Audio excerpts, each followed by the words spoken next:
dari kelompok 4 ingin menjelaskan topik 1 tentang sasaran gerakan dan strategi gerakan literasi di sekolah. Nah, sasaran gerakan literasi digital di sekolah ada 3 basis. Yang pertama, basis kelas. Yang kedua, basis masyarakat. Yang ketiga, basis budaya sekolah. Kita akan membahas satu persatu basisnya. Yang pertama, basis kelas. Ada 3 poin. Yang pertama, meningkatnya jumlah pelatihan literasi digital yang diikuti kepala sekolah, guru, dan tenaga kependidikan. Yang kedua, meningkatnya intensitas penerapan dan pemanfaatan literasi digital dalam kegiatan pembelajaran. Yang ketiga, meningkatnya pemahaman kepala sekolah, guru, dan tenaga pendidikan, serta siswa dalam menggunakan media digital dan internet. Nah, yang untuk kedua, basis masyarakat. Ada 2 poin. Yang pertama itu jumlah sarana dan prasarana yang mendukung literasi digital di sekolah. Yang kedua, tingkat keterlibatan orang tua, komunitas, dan lembaga dalam pengembangan literasi digital. Nah, yang ketiga, basis budaya sekolah. Ada 6 poin. Yang pertama itu jumlah dan variasi bahan bacaan dan alat peraga berbasis digital. Yang kedua, frekuensi peminjaman buku bertema digital. Yang ketiga, jumlah kegiatan di sekolah yang memanfaatkan teknologi dan informasi. Yang keempat, jumlah penyajian informasi sekolah dengan menggunakan media atau situs laman. Yang kelima, jumlah kebijakan sekolah tentang penggunaan dan pemanfaatan teknologi informasi dan komunikasi di lingkungan sekolah. Dan yang terakhir, tingkat pemanfaatan dan penerapan teknologi informasi dan komunikasi dalam hal layanan sekolah. Misalnya, rapor elektronik, pengelolaan keuangan, dapodik, pemanfaatan data siswa, profil sekolah, dan sebagainya. Nah, selanjutnya saya akan menjelaskan tentang strategi gerakan literasi digital di sekolah. Literasi digital di sekolah harus dikembangkan sebagai mekanisme pembelajaran terintegrasi dalam kurikulum atau setidaknya terkoneksi dengan sistem belajar mengajar. Strategi gerakan literasi di sekolah yaitu yang pertama, penguatan kapasitas fasilitator. Yang kedua, peningkatan jumlah dan ragam sumber belajar bermutu. Yang ketiga, perluasan akses sumber belajar bermutu dan cakupan peserta belajar. Yang keempat, peningkatan pelibatan publik. Dan yang terakhir, penguatan tata kelola. Untuk poin yang pertama yaitu penguatan kapasitas fasilitator. Penguatan aktor atau fasilitator literasi di lingkungan sekolah ditekankan pada pelatihan kepala sekolah, pengawas, guru, dan tenaga kependidikan tentang literasi digital. Pelatihan-pelatihan tersebut terkait dengan penggunaan atau pemanfaatan teknologi informasi dan komunikasi dalam mengembangkan sekolahnya. Misalnya, kepala sekolah dan pengawas diberikan pelatihan tentang penggunaan media digital dalam manajemen sekolah. Guru diberikan pelatihan tentang pemanfaatan media digital dalam pembelajaran, serta peserta didik didorong untuk menggunakan teknologi informasi dan komunikasi secara cerdas dan bijaksana. Pelatihan di sini juga ditekankan pada keteladanan yang diberikan oleh kepala sekolah, guru, dan tenaga kependidikan terkait dengan penerapan literasi digital di lingkungan sekolah. Yang kedua yaitu peningkatan jumlah dan ragam sumber belajar bermutu. Peningkatan jumlah dan ragam sumber belajar bermutu di sekolah menjadi kebutuhan yang harus dilaksanakan oleh sekolah. Perkembangan ilmu pengetahuan yang begitu besar dan cepat dalam era digital menurut pembaharuan dan penambahan pengetahuan baru di sekolah. Dalam hal ini, sekolah dituntut dapat meningkatkan jumlah dan ragam sumber belajar bermutu bagi warga sekolahnya, terutama untuk peserta didik. Beberapa hal dapat dilakukan oleh sekolah dalam peningkatan jumlah dan ragam sumber belajar bermutu. yang terkait dalam digital literasi di sekolah adalah sebagai berikut. Poin pertama yaitu penambahan bahan bacaan literasi digital di perpustakaan. Perpustakaan menjadi salah satu jantung pengetahuan sekolah. Penambahan bahan bacaan literasi dalam berbagai bentuk sumber belajar perlu ditingkatkan. Misalnya, menyediakan bahan bacaan bertemakan digital, menyediakan bahan bacaan dalam bentuk salinan lunak, atau penyediaan alat peraga sebagai sumber belajar terkait dengan digital literasi.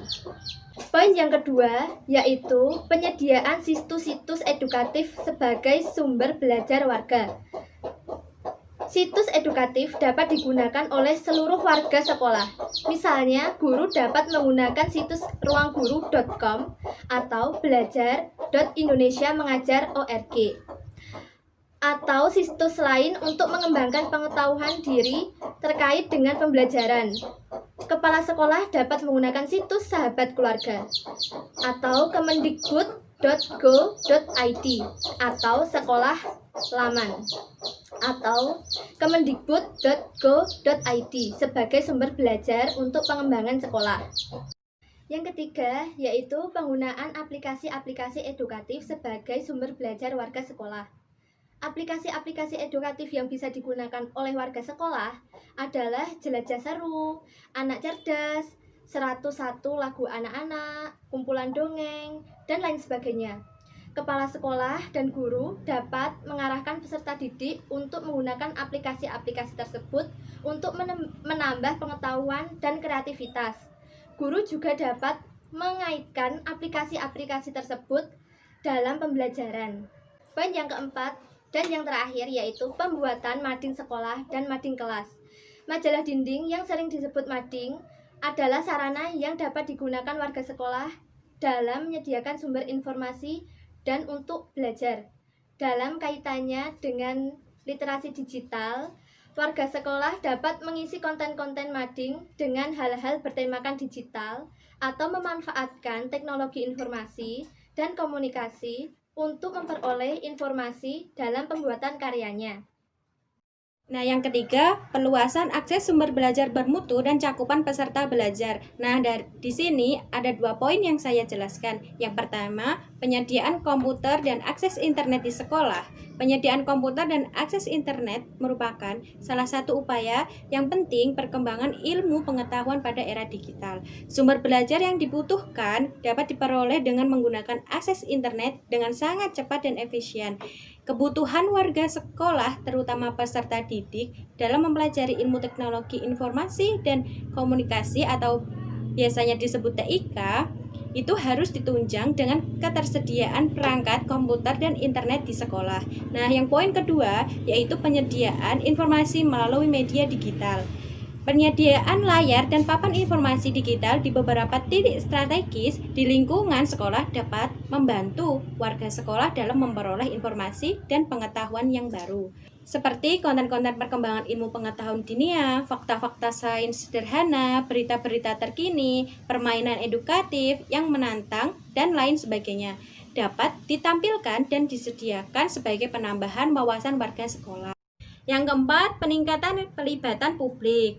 Di sini ada beberapa poin, yaitu poin yang pertama, sharing session. Sharing session dapat dilakukan dengan mengundang pakar untuk berbagai bagaimana mereka mengaplikasikan teknologi digital di dalam profesi dan kehidupan sehari-hari. Pelibatan para pakar, praktisi, dan profesional secara personal atau kelembagaan yang berkaitan dengan dunia teknologi informasi dan komunikasi di sekolah dapat meningkatkan literasi digital warga sekolah melalui berbagai kegiatan yang menyenangkan, seperti pada kelas inspirasi dan kelas berbagi.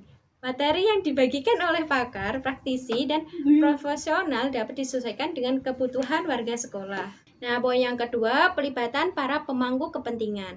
Para pemangku kepentingan yang dimaksud itu adalah pemerintah pusat, pemerintah daerah, dunia usaha, dan industri.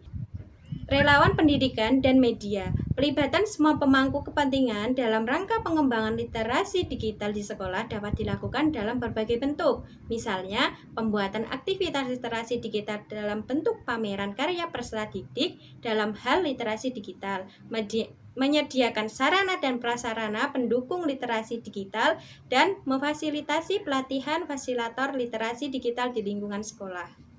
Nah, poin yang ketiga, poin yang terakhir adalah penguatan forum bersama orang tua dan masyarakat. Forum bersama antara sekolah, orang tua, dan masyarakat di sekitar lingkungan sekolah sudah mewadahi melalui komite sekolah. Forum yang melibatkan orang tua dan masyarakat dalam segala hal terkait dengan perkembangan sekolah, terutama yang akan berdampak di peserta didik, perlu disesuaikan dengan perkembangan teknologi informasi dan komunikasi yang semakin canggih. Misalnya dengan menggunakan media sosial, komunikasi antara orang tua dan sekolah dapat terjalin dengan baik dan cepat. Forum bersama juga dapat mengimbau orang tua untuk terlibat dalam mengontrol peserta didik dalam mengakses gawai dan internet di luar sekolah. Yang kelima, penguatan tata kelola. Yang pertama, pengembangan sistem administrasi secara elektronik. Sekolah mengembangkan sistem administrasi secara digital melalui penyediaan aplikasi atau format yang memudahkan sekolah dalam mengadministrasikan segala keperluan sekolah. Misalkan dalam mencatat data peserta didik, yang kedua, daftar pengeluaran sekolah, dan lain-lain.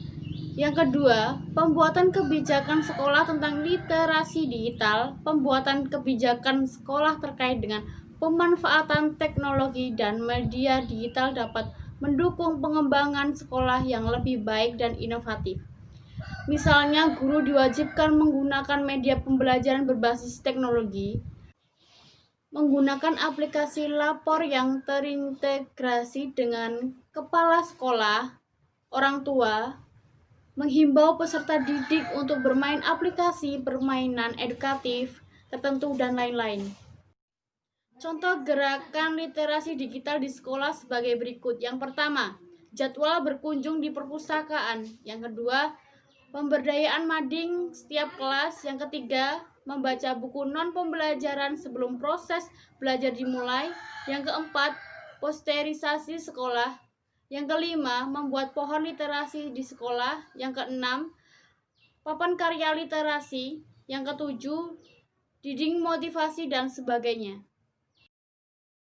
Sekian video dari kami, apabila ada salah kami mohon maaf, dan semoga video kami bermanfaat. Terima kasih. Wassalamualaikum warahmatullahi wabarakatuh.